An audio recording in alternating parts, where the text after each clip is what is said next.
Hello and welcome to this OECD webinar with me, Duncan Crawford. Thank you so much for joining us. Today, we're discussing whether higher education is still worth it. Does getting a university degree or some other kind of tertiary qualification set you up for life and equip you with the skills you need for the jobs market? Well, obviously, the world of work is rapidly changing. The OECD has estimated that a quarter of jobs across member countries, 27% to be exact, have a high chance of being automated by AI, by artificial intelligence. And it's not uncommon to hear young people question the value of going to university, particularly if they have a lot to pay in terms of fees and that they could potentially go into a lot of debt. So is higher education going to keep pace with society, and is it going to remain relevant both today and in the future? I'm glad to say we have a fantastic panel of guests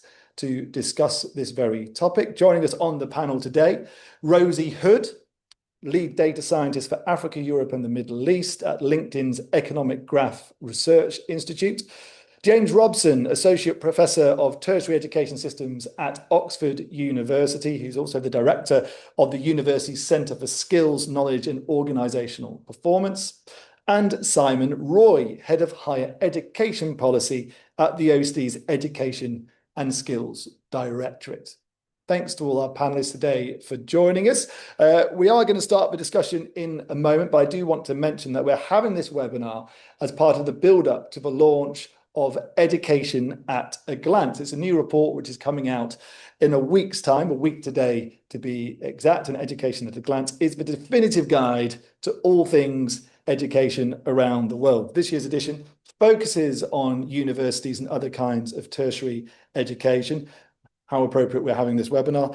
So please do sign up for the launch. It's going to be at 9 a.m. Paris time, a week today, next Tuesday on the 9th of September. Please do sign up for that.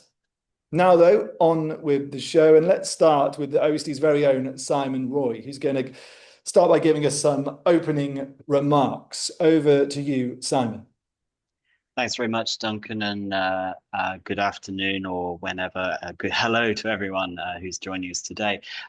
As Duncan mentioned, I lead the team here in the Directorate for Education and Skills that works specifically on higher education or tertiary education policy. I guess it's from that perspective that the question of today's webinar is very much on the agenda for the in the work that we're doing with member countries to try and understand sort of what the direction should be for tertiary education policy as we go forward. Now, as Duncan mentioned, we've kind of got this fundamental question that we're addressing. It's ultimately a bit of a simplistic question, but let's put it out there, which is it still worth going to university? And that's a question which we're going to try and, I suppose, explore today in general terms. There's always going to be a general sort of answer, and then for specific individuals, there'll be an answer and the right answer for individuals there. But basically, that question has a number of underlying questions, and that the first of which is sort of why do you want to go to university? Why do people want to go to university? And importantly, why have in fact developed economies? Why have governments encouraged so many people to go to university in recent decades? The second one is whether higher education is actually delivering the kinds of skills and competencies and outcomes that for students that they want and which society wants. I mean, are we sort of getting the results of higher education that we expect? And there's a kind of a third one which Duncan also mentioned, and that is particularly important or particularly prominent in the discussions in countries where there are quite high tuition fees, and that is whether the benefits that individuals and society by extension get out of higher education or going to university are worth the investment in terms of what individuals pay, and in terms of basically that they're doing that and they could be doing something else. So is it a good use of their time, I guess, is the underlying question there. And think we'll get into quite a lot of those questions in the discussion that we'll have with Rosie and James in a second. I guess just adding my sort of 2 cents from the Directorate for Education and Skills here on some of this. The first one is on the purpose question, and there I think it's important, like, to recognize, obviously there are lots of debates about why do we have higher learning, what is the purpose of higher learning, but fundamentally one of them, I think one of the most important, is probably to get, for individuals to get a better job, and for society to ensure that we have a supply of skills, of advanced skills, that is going to help our economies, help our societies. And we know that a lot of higher education is very explicitly vocational, basically. Medicine, nursing, in most countries, there's a higher education qualification, most engineering programs, accounting, a lot of professional programs that we have in colleges, in universities of applied science. A lot of that is directly linked to occupations. Now, of course, there's all these other kinds of more general qualification at university level, whether that's maths or whether it's in philosophy or history. And there again, people who enter those kinds of qualifications want to get skills, often generic skills, transversal skills, that they're going to be able to use. So I think we can say, well, that's the perspective. Our perspective in general, jobs very important. I think what it's important to say is we've historically not been very good at understanding exactly what the mechanisms are through which higher education helps you helps individuals get better jobs, particularly when it's not a qualification that aligns directly with a particular occupation.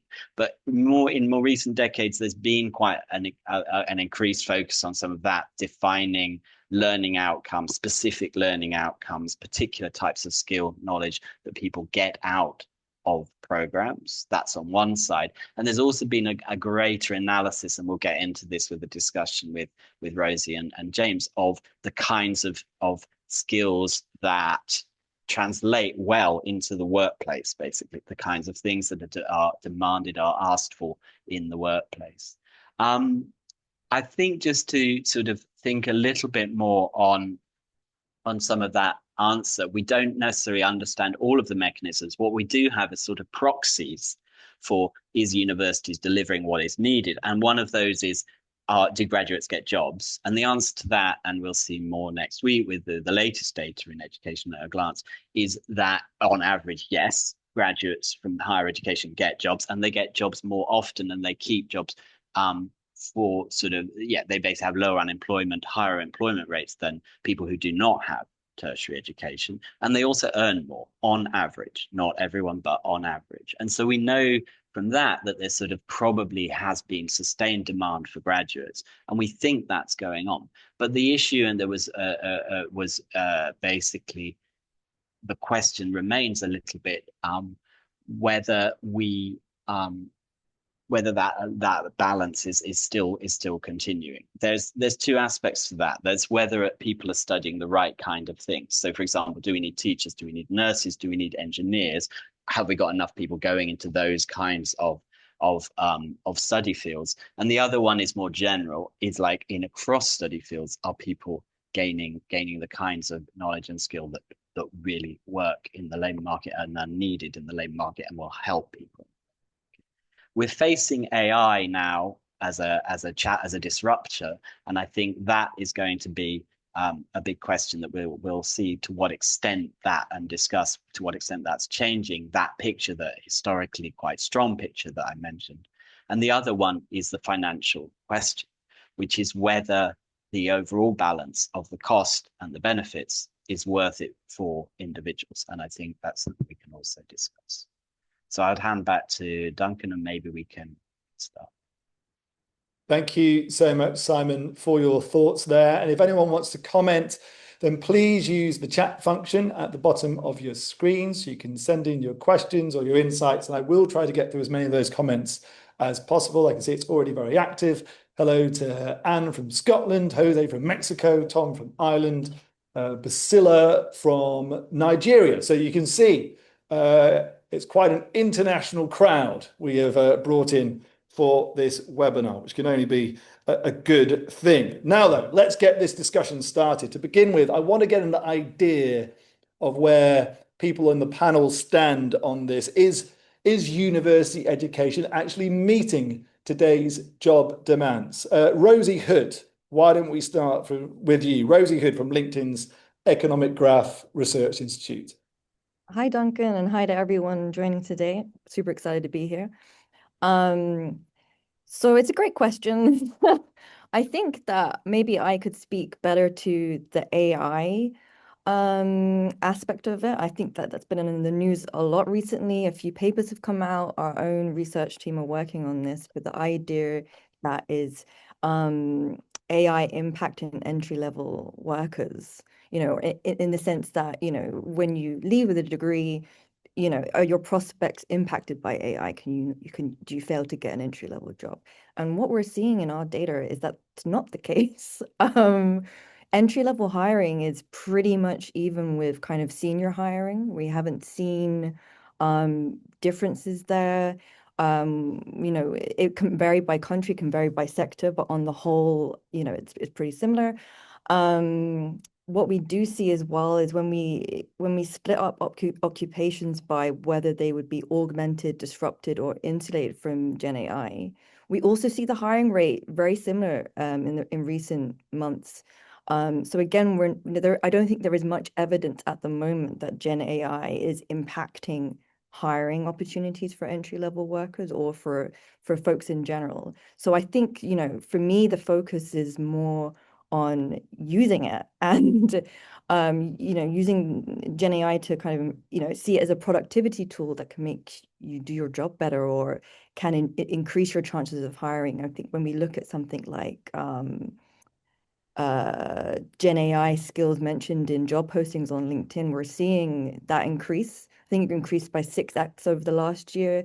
So it's making up maybe 1 in 500 job postings at the moment are advertising an AI, a Gen AI skill. So I think, the focus should be on how can you upskill in it, and how can you use it not to see it as some threat at the moment, which I think that a lot of media is focusing on because maybe it's a great news story. But for me, we're not seeing that in the data. Summer and autumn are peak times for entry-level hiring. So as that progresses, we can monitor that trend. Okay. I would say that, in terms of the AI aspect, degrees are, still worth it. That is not a downside to getting hired at the moment. And if Thank you. Oh, sorry, go on. Thank you so much, Rosie. Very interesting data indeed. Like you say, it goes a bit against the media trend, at least, which is always emphasizing the threat that AI poses to jobs. Professor James Robson from Oxford University, let me bring you in. Do you agree with Rosie? I presume you do. You work at a famous British university. Are universities meeting today's job demands? Yeah, I mean it's an interesting question, and just fundamental to higher education. But I suppose I would probably want to just take a step back and just question the exact premise of the question. So should higher education institutions be completely rigidly focused on job demands, or should they be doing something broader? Personally, I'd like to see that question as part of this debate. I think it's important to acknowledge the multiple purposes of higher education and tertiary education, talk more broadly about issues around self-formation and the value that those degrees have for individuals, not just in economic terms, but in broader life.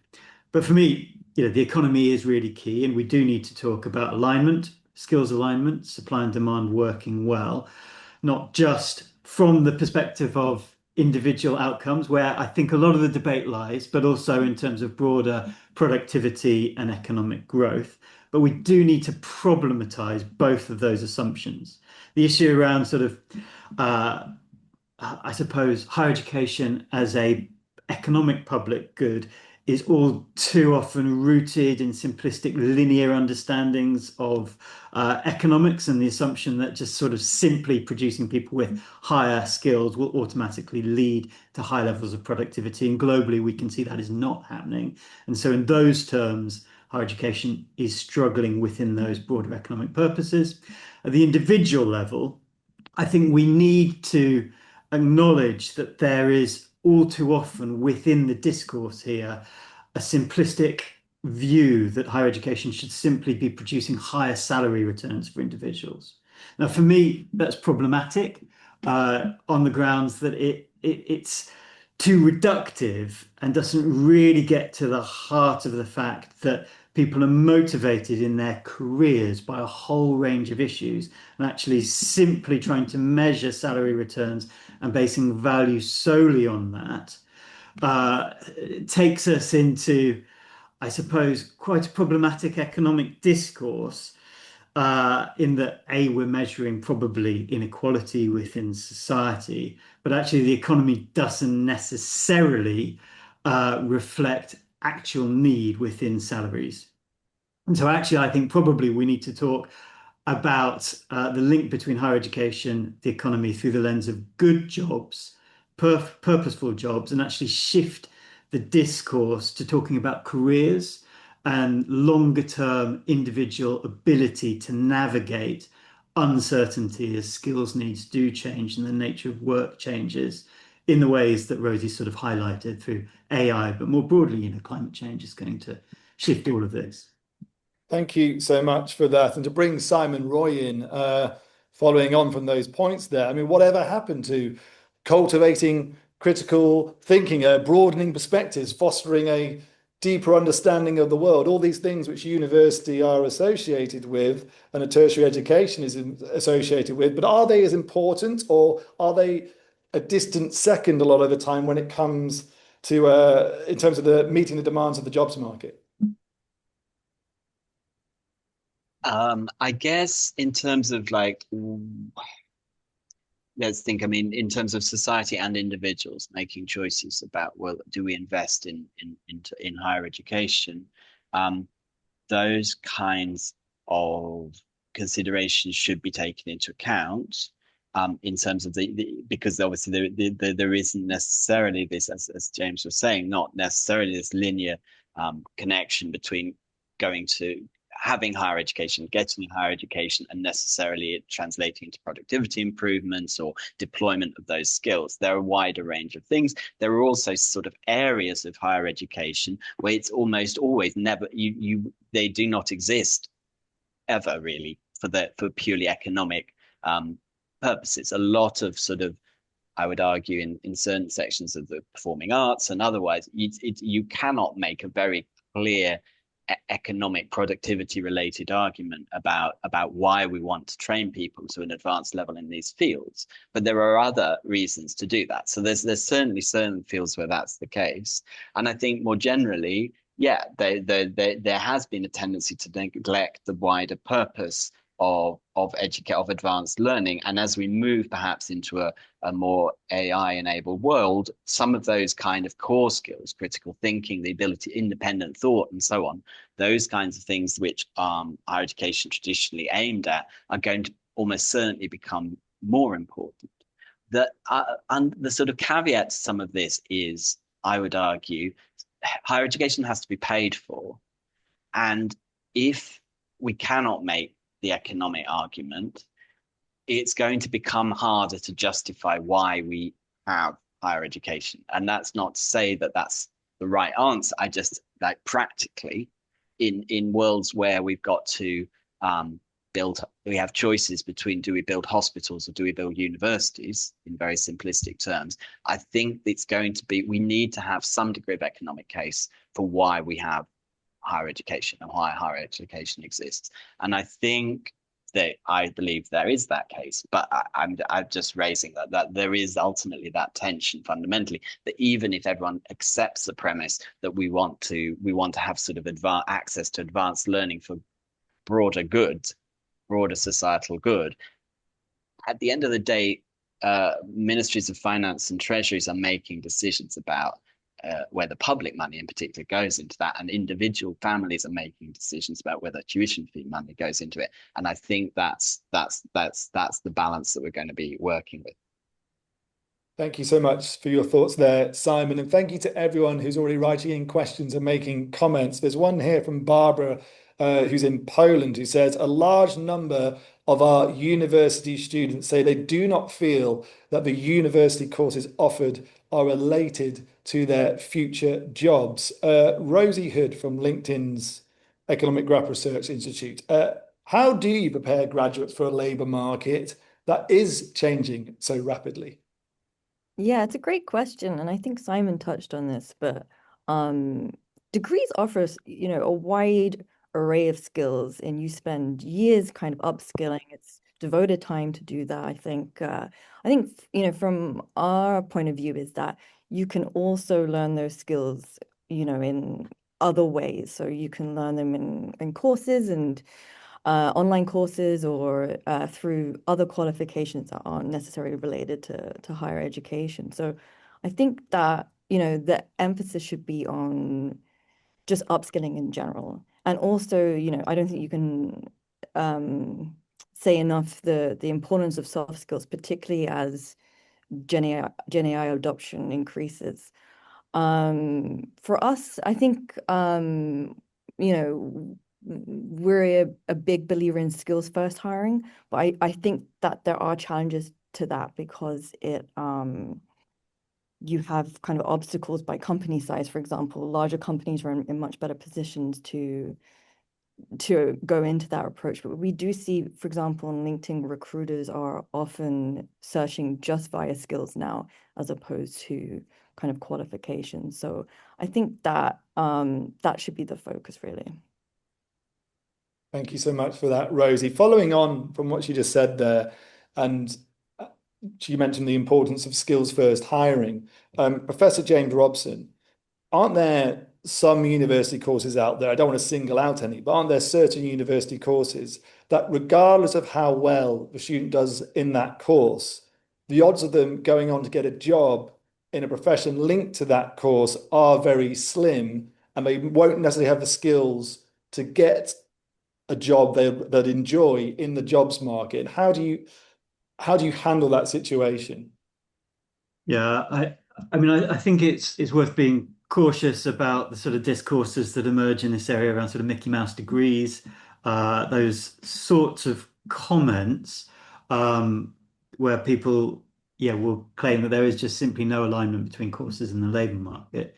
In general, I think it's quite hard to find a course which really doesn't have any kind of valuable labour market returns. The reality is, I think, that often, if you look at the data and the research, students from less specifically vocational courses sometimes struggle at the point of transition into the labour market. But if you actually take a slightly more longitudinal research perspective, and as we've done in SKOPE, and interview students from, say, humanities degrees, a whole range of humanities degrees. We did a big project where we looked at the point of transition, graduates 5 years out and graduates 10 years out. Students from degrees where there's less clear vocational alignment struggle at the point of transition and are very critical of their degree choices. However, 5 years into a career, they're able to look back on the sort of broader, less job-specific skills that they've developed, things like critical thinking, communication skills, all of those aspects that I think have been highlighted anyway, the sort of transversal skills, and realize that actually they're incredibly valuable at navigating that jobs market. 10 years out, people are even more positive about the degrees that they've had. So I think we need to just acknowledge that there are different timelines that people are on, and the skills that people develop, whether they're transversal or specific and technical, will often play a different part in their wider career trajectory. So I don't think we should be too negative. Having said that, there are clearly issues that students are having, or graduates are having, in transitioning and in navigating the labour market. But I think critically, we shouldn't just focus on the skills supply side. Actually, there are broader economic issues which make challenges harder, which make transitions harder and navigating the labour market harder. And there probably needs to be a greater conversation about the demand side and demand side interventions at the policy level, which will lead to the creation of better jobs, will shift employers from probably to greater reliance on low skills business models, which don't necessarily make use of advanced skills, and interventions that actually raise the absorptive capacity of employers in industry to make use or best use of skills that are coming out of higher education. Thank you so much for that. To stay on the subject of skills, because employers do complain from time to time, at least, that they don't get the graduates they need with the skills they need, particularly in emerging jobs in sort of green industries and things like that. Simon Roy, is this an issue which is going to get worse before it gets better? Or do you think universities are getting to grips with that and ensuring that graduates do come out with the skills they need? I think, to follow a little bit on to what James was saying there, I think, I mean, you have to accept that there's two sides to the equation, right? There's the education supplying the skills, and then there's the economy, the jobs, the employers, sort of use it, who make decisions which are around making use of the skills that are available and so on. And also sort of sometimes there's a balance between what you can expect from an educational provider and an education system in terms of quite specific skills, and what really can only, the sorts of job skills that can only be developed in occupations, in work, basically. So there is a conversation that needs to be had between employers and education, and the education systems and education providers, about sort of what that balance is. And I don't think the conversations that are had are always that helpful when it's kind of, we don't get the right graduates.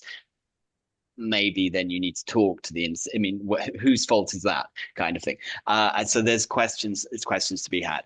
Now, as to the question, will it get better? I mean, I think a lot of the time, a lot is already going on in higher education in most of our countries. There are mechanisms which help to adapt curricula and so on, to adapt programs, particularly obviously in regulated professions and in areas where there's a very clear relationship between the program and the job market. And as I said, also, I think there have been really quite big efforts in general in higher education, certainly in some countries, to define the kind of more transversal skills that are important, and sort of like, so for example, to say this is a philosophy degree, but in this degree you will learn to critically assess things, you will learn to take positions, you will also sort of have this broader understanding of moralities and thinking, the wider thought in humanity that can help in many occupations. So I think that kind of thing there's more to be done in there. Now, whether or not there are specific changes, with, for example, the development of AI, we have the development of green economies. Our work on the development of the green economy in general shows that's largely in hand a lot of the skills that are needed for the green transition are very similar to the skills that you needed actually, for example, in renewable energy and polluting energy. Very many of the skills are the same. So a lot of that's already in hand.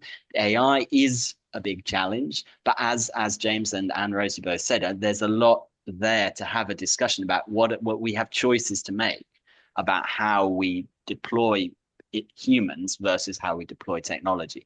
And so my broad assessment is a lot is going all right, it is going well, but there's a need for ongoing dialogue between the world of work and education to ensure that equation continues to work out. Thank you so much, Simon, and thank you for all the comments coming in. Mehmet writes, we keep blaming higher education for the mismatch between university curriculum and industry. However, it's time that we blame industry, not universities. Letting industry dictate what universities do and should do will cause collapse of societies. And Olga writes, I believe the university education should prepare students with innovation, critical thinking, and being able to learn and study their whole lives. A question here, I'm going to direct it to LinkedIn's Rosie Hood. It comes from Jose, who writes, what concrete steps can be taken to strengthen collaboration between academia and employers to close the skills gap? What do you think about that, Rosie? I love that question. I think in my role, I also lead our Data for Impact program, which I'd love people to check out. But that's how LinkedIn collaborates with multilaterals like the OECD, government institutions, and also academic institutions. So I think that a lot of these big companies are investing in being part of the conversation by sharing our data and being upfront about the limitations of our data and also, what our data shows. For example, I spoke about there's a lot of media discussion around whether AI is taking your job or is ruining entry-level graduates' chances of getting a job. And we're not seeing that in the data. And I'd also state that, you add a position onto your profile today that's run through our pipeline today, and that's part of our data set today. So we're real time, we're able to support government statistics in that way, which maybe can lag. So what can we do to strengthen collaboration between academia and industry? I think webinars like this, we're all trying to achieve the same thing. I want to make it clear that I think higher education is good. I feel like maybe that's not so obvious, but I think, it's not the only way to enter the job market. And I think that, to touch on the skills first hiring, that's another way that we can partner with academic institutions to showcase how skills first hiring can benefit everyone. So it's more about kind of opening up talent pools than it is about trying to displace workers that have degrees. That makes sense. So it's a kind of a win-win, I think, and it makes the workforce more diverse. You need different backgrounds. You need diversity in a workforce. It's been shown to lead to better engagement from the workforce and also kind of better outcomes for folks. So I think, to summarize, I'd say initiatives like Data for Impact, webinars like this, and also, LinkedIn itself does a lot of graduate events. We do internships, a lot of companies, a lot of big companies and smaller companies lead in that way. And we want that talent, we want this great talent that's emerging from higher education, as well as talent that is emerging, that has upskilled in a different way. Thank you so much for that, Rosie. There's a question here from Stuart McKinley, who I'll throw this question towards you, Professor James Robson from Oxford University.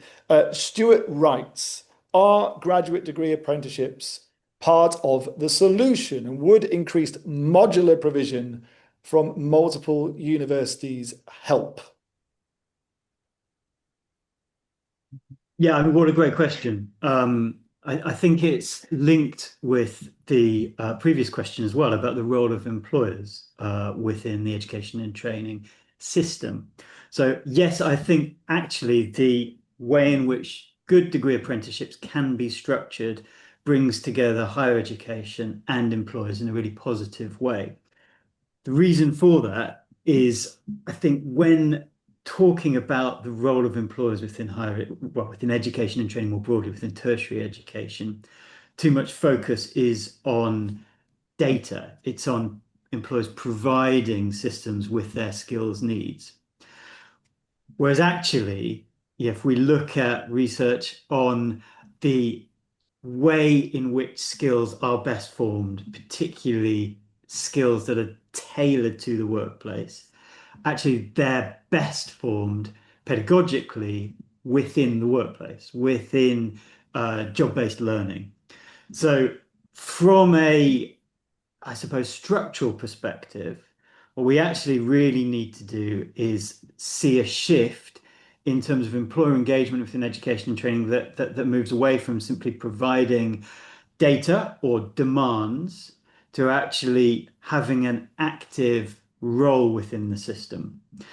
And that could be providing internships for standard or traditional degrees, or it could be really actively engaged in the provision of degree apprenticeships or wider apprenticeships. If we're taking a sort of broader tertiary lens, any kind of level of apprenticeship would be valid and valuable within this sort of space. But I think what's really critical is that degree apprenticeships can be a manifestation of a shift in the role that employers can play within higher education, from essentially a consumer-based model where employers are customers of skills and they have consumer rights within the skill system, to an approach where employers are properly engaged and have responsibilities within the skill system to actually participate actively in the process of education and training and the process of skills formation. So yeah, a huge support from me for degree apprenticeships, but as a manifestation of a broader shift towards better employer engagement in the system. On that subject, thank you very much, James, for that. Simon Roy, to put you on the spot, but I saw you taking notes. The OECD, what does it say in terms of recommendations in this area for degree apprenticeships? Is there anything specific which I see you smiling. Am I really putting you on the spot here? I mean, I think we have probably said, and as James rightly said, I mean, we're increasingly looking at education systems, at the tertiary systems, as opposed to just necessarily higher education, which is in some systems anyway, quite often universities, and then you have other things which may be called colleges or other types of provider which provide different types of post-secondary qualification, usually more vocationally oriented. And we're looking increasingly at the sort of the whole of the tertiary system together, and obviously I think degree apprenticeships are demonstrating they have a role to play. So degree apprenticeships are something at the level of probably that would be equivalent as a level of, say, a bachelor's degree, might be a short cycle degree, but let's say it's equivalent to a bachelor's degree, but basically looks very much like an apprenticeship. Very large proportion of the time is in work-based learning. So that's what we're talking about there. And yet that kind of model of provision is definitely seems very interesting, and I'm sure it has its place. We'd be very interested to hear. I mean, it's being developed in various systems. We'd be very interested to hear the sort of results of the evaluations and so on. What I think we do know about those at the moment is there's a slight risk in some systems where you introduce something called a degree apprenticeship, that basically that becomes quite an elite kind of form of provision, where you get lots of going to be relatively crude here, middle class people who go and enroll in who would have enrolled in quite a prestigious degree. This essentially the degree apprenticeships become another form of quite prestigious degree, but they don't necessarily reach some of the populations that maybe you more want to reach with varying types of vocational education. Not to say that there's particular populations, particular types of education. But I think that's one of the issues that we are seeing there, that it's rather than necessarily broadening the base and also sort of diversifying, you're actually just creating a new form of sort of relatively elite education. And I think that's one of the things where we'd be interested to see the results in terms of take up and so on. More generally, varying good quality apprenticeships are demonstrably very good thing. I mean, that is clear. I think let's be very clear about that. That good quality apprenticeships involve a combination of good on-the-job learning and probably some degree of school-based or formalized learning. And that's the thing that in some of our OECD systems that's not always done particularly well. There are obviously excellent examples in some of our countries, but there are also quite bad apprenticeships in some of our countries. Thank you so much for that, Simon, and apologies for putting you on the spot, but I think that was a 10 out of 10 answer, speaking for myself. Moving on, I want to talk about artificial intelligence a little bit. Rosie obviously brought it up at the start and was saying that in terms of impact on entry-level jobs at the moment. They don't seem to see that in the LinkedIn data. But I was wondering, Rosie, are there now job adverts increasingly asking people to have AI skills? And is that something which universities need to consider in terms of adding it to their course content to give the students, the graduates who come out, AI skills, which potentially will be necessary more and more in the future for the jobs market? Yes, definitely. As in short, I think that as I said, we're not seeing yet. I mean, I don't know if anyone's following recent media, but there is a lot of attention on this, and that's kind of why I opened with it, to just address the elephant in the room. But we're not seeing kind of entry-level workers being impacted by Gen AI yet. We're not seeing workers in general being impacted by Gen AI yet. And I think maybe it's too soon to tell.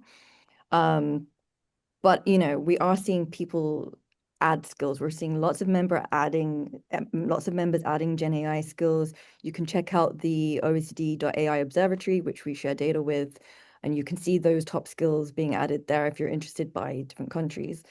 So we are seeing members add those skills. We are seeing job postings start to mention those skills. I think that if we see that increase, we'll start to see members, respond to that by showcasing. Maybe it's not so intuitive for folks to add that you use Copilot on LinkedIn yet. Maybe that's not something you want to advertise yet. I don't know.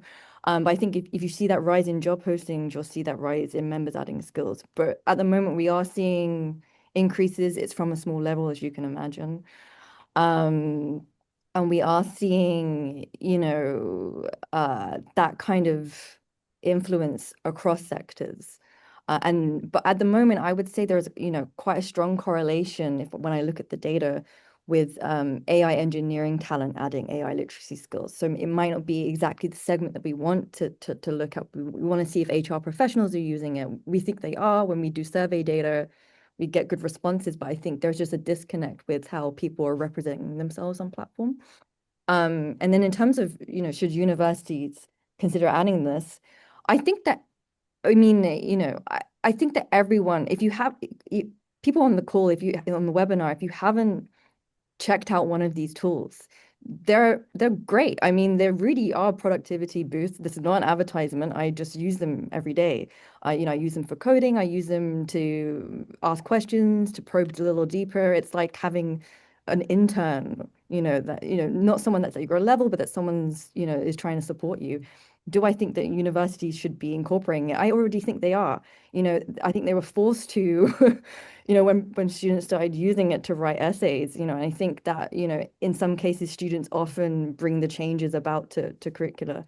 So that's great to see. But I think that universities are adapting. I know that the workforce is adapting, and I know that, when people interview, they know that someone would have access to tools now and can engage in an interview differently with them because of that. So maybe if you're doing a coding interview, for example, you're not going to ask someone to code. You're going to ask someone to use ChatGPT and analyze how they use it to code. So I think that universities already are. But yeah, I'd love to hear what James thinks about this as someone employed at a university.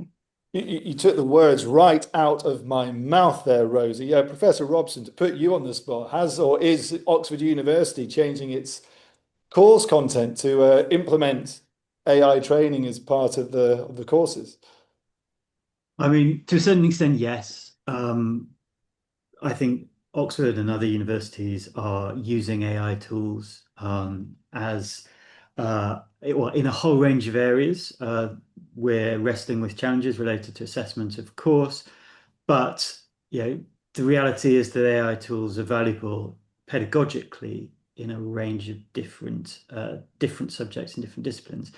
The point that I think I would really emphasize is that I'm not convinced universities should necessarily fundamentally change practice at this stage in depth to focus on specific AI skills, because I'm not sure we have really sufficient clarity on what those might be.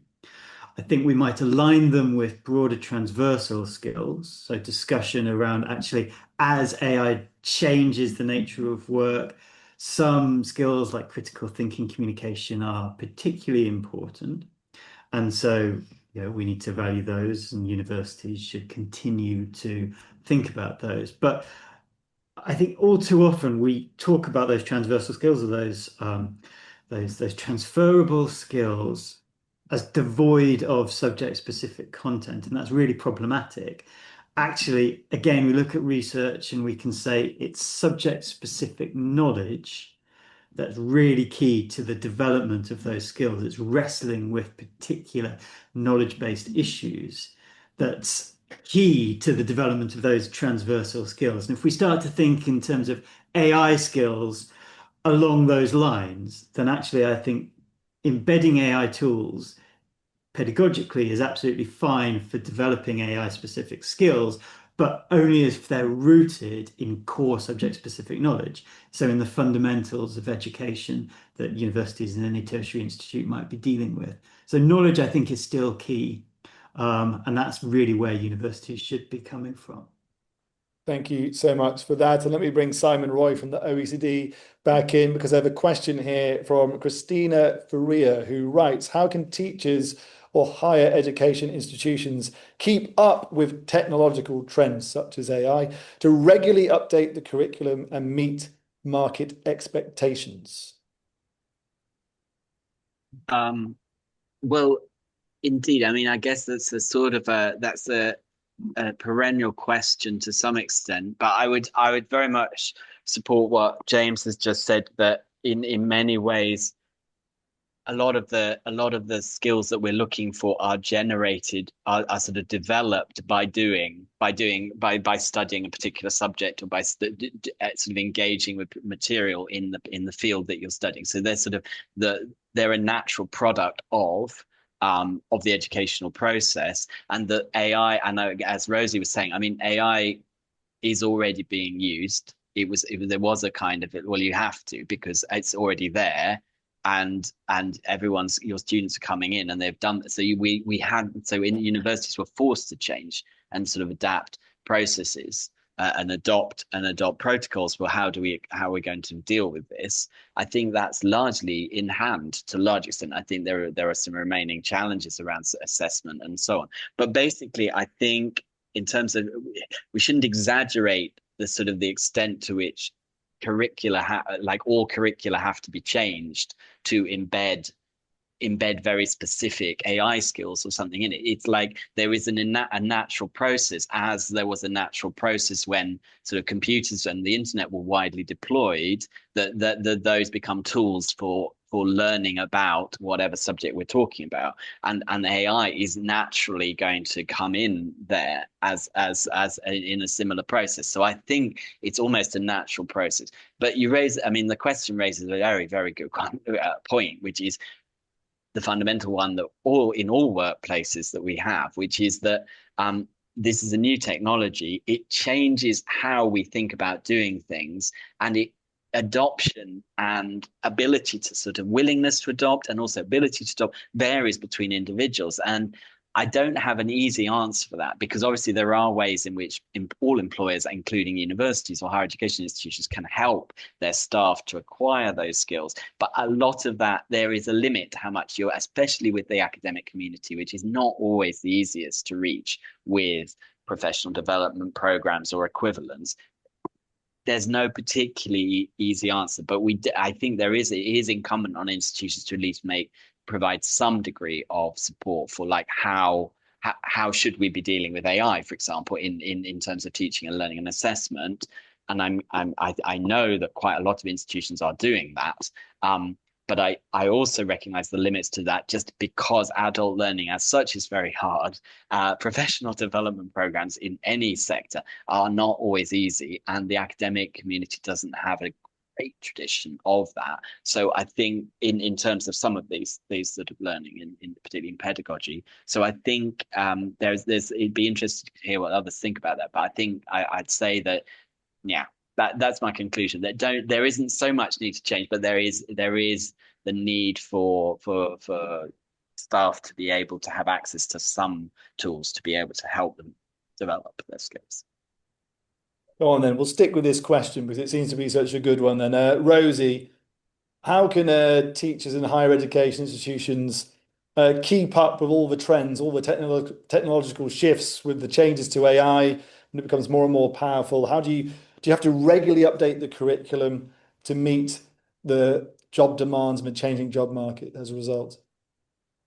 That's a great question. I think that anecdotally, I've heard, I was on a roundtable in the UK with the Department for Education and on AI. And they mentioned that, for any changes to curricula in kind of secondary school education or colleges, it takes around 10 years to make a big change. So I think, there is a bit of lag there. But I think that students are using these tools now. So, that lag needs to go, because you want to be able to be a leader in this space and educate your students and showcase how the tool should be used, I think. In terms of how can teachers keep up with trends or, lecturers, how they've always kept up with trends, I think. It's difficult, but as I said, I would encourage everyone to just take a few minutes to use the tool and to understand how it could benefit your kind of day-to-day life. I think that it is a productivity tool, like it's not meant to do anything else. So I would say that, just investing in the time, there's, LinkedIn Learning has online courses available that go into how to use it, but also how to communicate about it as well. But yeah, just trying to, I appreciate it's difficult to keep up with trends, but I think this trend isn't going away. I think it's like the invention of the internet or the invention of computers. I think that this is something that's here to stay, that is changing, that could change even more so with quantum computing down the road. I think that you want to be ahead of this curve and you want to be part of this conversation and be part of this upskilling trend. So Okay, thank you for that. Professor Robson, I suppose in reaction to that, how can educators at universities keep up to date with all the different technological trends, with all the changes in AI? I mean, is it even fair to expect educators to keep up with all these trends, or do you think there needs to be more institutionalized support for this area?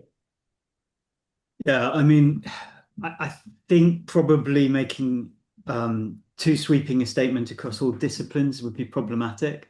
So I think some areas obviously absolutely need to be much more focused on keeping up with trends than others. So computer sciences, of course, yeah, academic staff will need to be on top of that. More vocational areas like medicine, of course. I think we just expect our staff to be engaged in latest technologies and how they will change work in those sorts of spaces. More broadly, I think, there's an expectation around CPD for staff, and perhaps we need to be more overt in talking about that. But perhaps there's also a case to be made for, again, as I said before, closer links between industry and academia, industry and higher education, tertiary education, so that shifts and profound shifts in the nature of work in the labour market and the skills required around specific tools can be communicated quite actively to higher education institutions, and importantly, employers can have a role in that process of skills formation as well. So the burden isn't entirely on the supply side, so that new technologies can be incorporated into the process of education and training through the demand side as well. So that's what I would advocate for, actually a much more integrated tertiary system where different pathways are engaged, but also employers are much more engaged in the process. And I think that's how you get better alignment between skills, supply and demand, but also the embedding of emerging technologies much more overtly into the practice and process of education and training. Thank you so much for that. And thank you to everyone who's continued to send in their questions and comments. There has been quite a lively discussion on the chat. So it's good to see so many people engaging in the content today. And there's a last question here from Huda Goda, which I'm going to pose to everyone on the panel. Huda asks, how do you see the role of higher education changing in the next decade as economies and labour markets evolve? Are universities going to have to radically change, or will they essentially be the same? Simon Roy from the OECD, why don't we start with you? I think as an analyst and a former civil servant, I obviously progressive change, but yeah, I think gradual change is more likely probably in the end, and that sounds a bit sort of bizarre given the what we're told about the sort of the revolutionary nature of AI. But I think that fundamentally, as colleagues have also been saying, I think a lot of the adaptation process is already well underway. I think that a lot of education systems are actually more responsive and they're evolving and less static than sometimes they're given credit for. So I would say that would be my broad expectation. Now, does that mean that things are going to stay exactly the same? Not at all. But I think it's a gradual process of embedding, for example, you deploying AI tools and so on in teaching and learning process. I think that's a gradual process rather than something that's going to suddenly revolutionize the way things happen. And then finally, just I would say as things stand, there's every reason to assume we are going to continue to need advanced education there's no reason to assume that will not be needed, and therefore at the moment in the current what we can see, there's no reason to assume that universities will not be the main and colleges are not going to be the main sort of providers of that learning. So I think there will be a high degree of continuity. That would be my guess, but we'll see. Rosie Hood, your thoughts? The question from Huda was, how is higher education going to change in the next decade? Is it going to need to radically change, or will it essentially be the same? Yeah, Simon said, I think that they, universities do a pretty good job of keeping up with trends, because I think, often they're forced to. I would say that, in terms of, we're seeing a shift to skills first hiring. And I think that you might see that shift in universities too, like emphasis on, skills for better outcomes for students. I think you're always going to see an emphasis on soft skills. I think that degrees give you that, and that will continue. And then I do think that you will see an increase in AI literacy across a lot of degrees, a lot of sectors, a lot of disciplines. But I think that will change. We're still learning about the effects of Gen AI, and we're still learning about what it can do. I think, at the start of the kind of evolution of Gen AI, a lot of people thought it would impact the creative arts most. And now we're actually seeing it, be more relevant for kind of software engineering and more technical competency. So I think that we're still learning. But it's an exciting time, and we're keen to see how that trend evolves. Thank you. And James Robson, the last word for you. So briefly, I think it's worth just thinking about what the drivers of change might be. Obviously, there's technological drivers. I think there's climate drivers. But the reality is there's profound financial drivers. The HE sector across many countries is in a lot of trouble. And that might actually be a profound pressure that needs to be dealt with. Where I think it will go ultimately, look, I think that there's still will remain a need for 3-year residential degree programs and the prestige attached to them. But I think broadly speaking, structurally, we will see a shift towards a more integrated tertiary system in many countries where higher education works closely with other vocational pathways. But I think more importantly, we'll see a move towards discussion of lifelong learning, maybe more online pathways and stackable micro-credentials being delivered by universities alongside initial degree programs. Thank you so much for that. And thank you to all our panelists, Professor James Robson from Oxford University, Rosie Hood from LinkedIn, and the OECD's very own Simon Roy. Thank you to all of you who have been writing in your questions and comments. Thank you to watching, to the production team, in particular to Kevin Gillespie, who does all the work behind the scenes. That is it for now. But this time next week, do watch out for the launch of Education at a Glance. It is the OECD's definitive guide to all things education around the world. Like I say, it comes out once a year, and it's packed with enough statistics to crash an Excel spreadsheet. So there's a lot to burrow your eyeballs into, if that's even a phrase. If you want to know how countries are performing in education, who spends the most money, teachers' pay, graduate outcomes, you name it, it is in there. There was a question from Gulna over earlier, which I didn't ask. He wrote, what do you think about the current state of social justice and equality and access to higher education? And I can tell you, Gulna, there's lots of very interesting answers, because I've had a sneak peek in Education at a Glance. So check that out next week. That's next week is 9 a.m. next Tuesday. You can join the launch to watch it live. That's it for now, though. Thanks again to all the panelists, and see you all soon for another webinar. All the best.